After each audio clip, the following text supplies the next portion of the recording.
Hi guys, welcome back and thank you for joining me again this week. I have a lot of great feedback from you guys last week about the video, which I really appreciate. I hope you liked it. And this week's topic is all about energy level.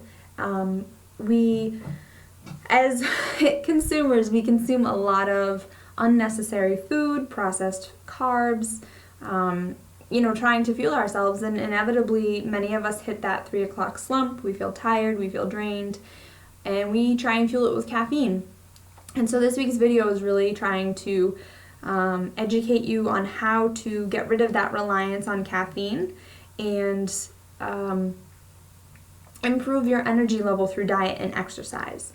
So one of the biggest things that you can do is get on a regular exercise routine, and it can be something as simple as going for a brisk walk, every day at the same time, or going to the gym, doing some cardio, lifting some weights, really just getting your blood going, getting moving. It's hard, especially when a lot of us get home from work at the end of the day, we're tired, we don't have the energy, and we think, going to the gym is the last thing I want to do right now. But actually, it can really help boost your energy level. And once you are consistent with it, you'll start to notice a lack of need for caffeine to fuel that, and you'll just have this natural energy. One of the other things is nutrition. They definitely go hand in hand. And so the foods that you eat are either boosting your energy or slowing you down. And you really gotta think of, what benefit am I getting from this food I'm eating? And foods with fiber and protein are really great for sustaining energy and making you full. So some of the foods that are really good, for a quick snack when you're feeling tired is peanut butter. Whether you have peanut butter on some wheat toast or just a spoonful of all-natural peanut butter. It's high in protein, high in fiber, and so it's really good for satiating you and making you feel full until your next meal.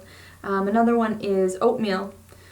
Same kind of thing, high in protein, high in fiber, kind of perfect for that energy boost. A banana or a handful of almonds are also really good choices, so just making sure that we're relying on whole foods and foods that are going to give us a good purpose rather than turning to those processed foods, that caffeine. The other super important thing about diet is not only what you eat, but when you eat. And so eating every 2.5 to 3.5 hours every day is super, super important. When we skip a meal or when we go several hours without food, our blood sugar level plummets. And that's when we start to feel drained and we start to feel tired. Some of us can feel a little sluggish or dizzy even. And that can happen anytime throughout the day, especially it can happen during a workout if we haven't eaten properly throughout the day. So, really focusing. I know it's hard for a lot of people who are at work, who are on the go, who are on the road, that sort of thing, to consistently eat. And for those people, I suggest meal planning. If it's something as simple as a healthy trail mix bar or a protein shake that you can just throw some water in a cup with your protein powder and just take it on the road with you. I made a couple of suggestions in last week's video on quick fixes for snacks, and there's also a few more if you follow my Facebook page, the link down below. There's plenty of snack recipes, snack suggestions for quick on-the-go things. But the biggest, most important thing when it comes to diet and maintaining that energy level is consistently eating. And the other benefit of eating every 2.5 to 3.5 hours throughout the day is that you keep your metabolism firing, so you actually speed your metabolism up. When we don't eat often, when we skip meals, when we go several hours without eating on a regular basis, our body kind of goes into starvation mode and it doesn't know when we're going to feed it next, so it starts storing the little food that we do give it. So making sure that those meals are smaller but healthy and frequent will be the best keys for success when it comes to maintaining energy through a diet standpoint. Another super important thing is, you eat healthy throughout the day, you work out, you gain this energy, but fueling your workout is super important too. I know it's hard to motivate yourself when you go into a workout and you feel sluggish, you feel tired. And I always get the question of what should I eat before a workout? Should I eat before a workout? What should I eat after? And it really kind of depends on what kind of workout you're doing. And again, I think I talked about this in last week's video, but the plan sort of for before a workout, you don't really want to eat any sooner than an hour before. An hour and a half is usually a good bet. But 40% of that meal or that snack should be protein, 40% should be carbs, and 20% should be fat. And those should be a healthy fat, not an unhealthy fat, but maybe a slice of avocado or some peanut butter, things like that. But that 40-40-20 rule is usually the best for fueling a workout. And then for after a workout, kind of maintaining that energy. We know we feel tired after a workout. So if you did sort of a weight-heavy workout, weight training, resistance training, protein shake, or a form of protein is good within a half hour after that workout. And if you've done a cardio or endurance workout, some healthy carbs are a really good choice after that type of workout, just to kind of replenish your body, replenish your levels, and everything that we've burned off. Some of those bad foods that we want to stay away from that are not going to help us in the energy department are definitely that caffeine, those several cups of coffee a day. Sweets really affect our blood sugar level. They sort of send it skyrocketing, and then we hit this crash, the same thing that coffee does to us. And then white or wheat bread, pastas, things like that. A lot of people have started a gluten-free diet even if they aren't gluten-free, and a lot of people have talked about the difference that they feel in their energy level, and it's just because our bodies weren't really made to process those kinds of wheats, so it takes a lot on our bodies.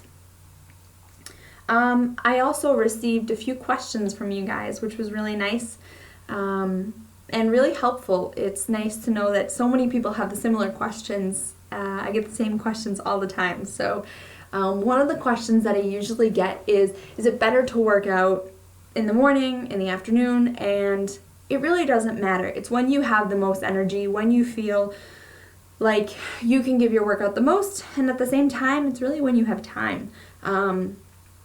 But making sure that you fuel your workout properly, you'll get the most out of your energy level, and you'll get the most out of your workout. And the other question I normally get is, what happens if I don't have time to go to the gym? I want to work out, but I don't have an hour to dedicate to going to the gym. And again, below is my Facebook page, and if you follow any one of those, I'm constantly posting quick workout routines that can be done at home, no equipment required, and those are always fantastic. But the suggestion that I would give you is, there's so many things you can do at home. There's so many things you can do, a 15-minute routine, and the idea is to get your heart rate elevated. So, doing a circuit of some push-ups, some sit-ups, some jumping jacks, some lunges, just really trying to change it up and taking minimal breaks. You can get really creative, and I'm also going to start posting some workout videos just to suggest some of those workouts that you can do at home. My dad, he would kill me for telling you this, but we have paint cans down in our basement, and he uses them for kettlebell rows.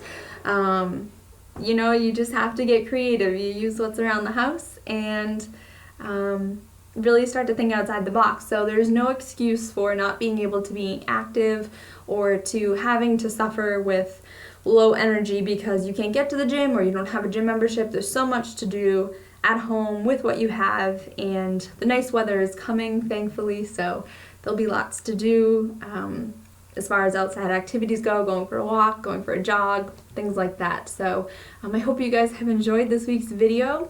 Again, please feel free to leave comments, questions, anything below, and share my video, and I hope you enjoyed it this week. All right, thank you.